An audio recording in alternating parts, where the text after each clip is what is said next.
Newcastle is a threatened city. People are no longer able to walk the streets with an assurance of their own safety. For this town hides a scourge, a plague terrorising its citizens and posing dangerous risks of injury and property damage. All these threats can be pinpointed to one location, Laman Street. It is these sickening fig trees that have created a ripple of panic throughout the city. Reports say that these figs could very well pose an enormous danger due to their instability. The council has decided to eliminate these beasts for the safety of the town. Totes News interviewed an alleged victim who had come to grief in Laman Street. Well, we were just walking innocently down Laman Street one day, and we were minding our own business, and then all of a sudden we just heard this noise, this crack, and this branch fell down and it knocked poor Alfie to the ground. Who's Alfie?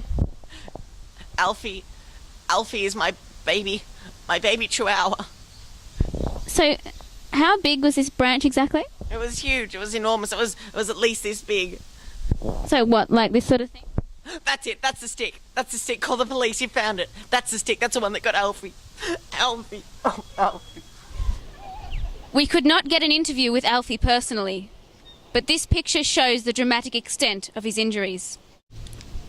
Last week, a massive windstorm illustrated the damage that these giants can do. Oh, they were shaking like crazy. I actually feared for my life. Like, we people in Newcastle shouldn't have to put up with this shit. If they're gonna shake like crazy and be a danger to everyone, just chop them down. And while you're there, take out that library too. No one needs it. We don't need to read. Hobnob. However, there are some people who object to the council's decision. Well, there's absolutely no proof that the trees are a danger to anyone or anything. I mean, just last week there was 100km/h winds and not a single branch fell, so I don't really know why they're getting taken out. But these trees have been here for 80 years, ever since my grandmother was little. And she can remember being 5 and walking to Cooks Hill Public School and seeing them there, and I just think it's wrong. I think we should use the money that we're spending cutting down these beautiful trees to, in fact, rebuild and refurbish the CBD. While there are those who refuse to admit the danger that these figs pose, we can be thankful that there is one person who has the townspeople's best interests at heart, and who will stop at nothing to rid Newcastle of this increasingly concerning danger.